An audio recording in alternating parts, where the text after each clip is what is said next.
ఈరోజు ఎంతో సింపుల్గా అయిపోయి ఎగ్ రైస్ ఎలా చేసుకోవాలో మీకు చూపిస్తాను. 4 వెల్లుల్లి రెప్పలు, 1 స్పూన్ కారం, కొంచెం జీలకర్ర వేసుకొని మనం ఇలా మెత్తగా చేసుకోవాలి.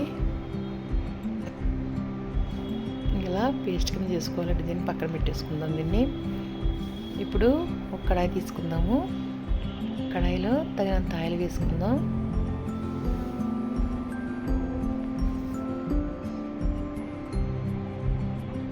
ఆనియన్స్ ముక్కలు చిన్న చిన్నగా కట్ చేసుకోవాలి. పచ్చిమిర్చి కూడా వేసుకుని వీటిని దోరగా ఫ్రై చేసుకుందామండి. ఎప్పుడైనా కాయగూరలు అవి లేనప్పుడు నేను అలా చేస్తాను సింపుల్గా. ఇప్పుడు 2 ఎగ్స్ వేసుకుందాము. మీ ఇష్టం అండి, 3 వేసుకోవచ్చు, 4 వేసుకోవచ్చు, మీ ఇష్టం. నేను 2 వేసాను.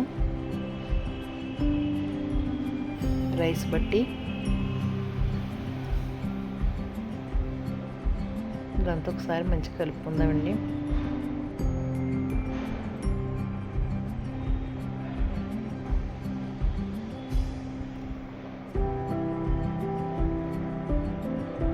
కొంచెం కరివేపాకు వేసుకుందాము.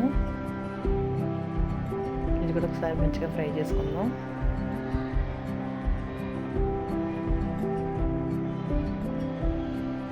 కొంచెం పసుపు, తగినంత సాల్ట్ వేసుకుని ఒకసారి మంచిగా కలుపుకుందాం.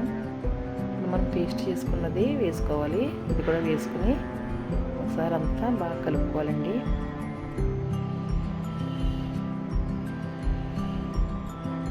ఇప్పుడు రైస్ వేసుకోవాలి.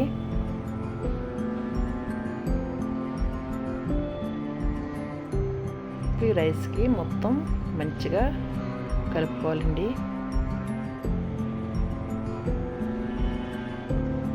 అంతేనండి, ఎంత సింపుల్గా అయిపోయింది కదా.